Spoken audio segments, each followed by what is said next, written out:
Pasca tsunami, Banda Aceh terus berbenah diri.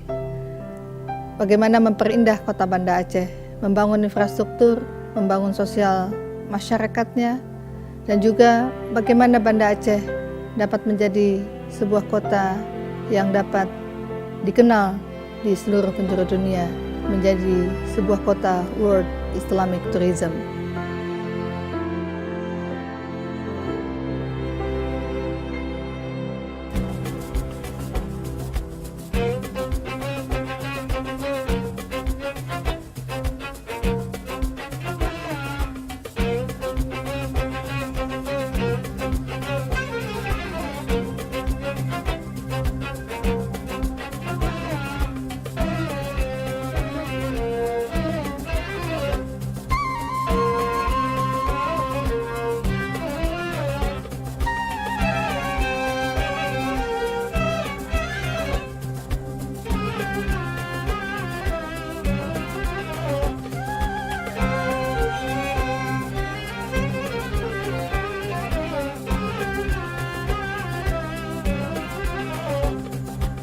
Assalamualaikum, selamat datang di Banda Aceh.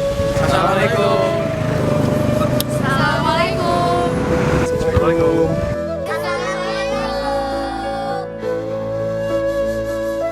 Mari datang ke Banda Aceh, kami terbuka untuk dunia.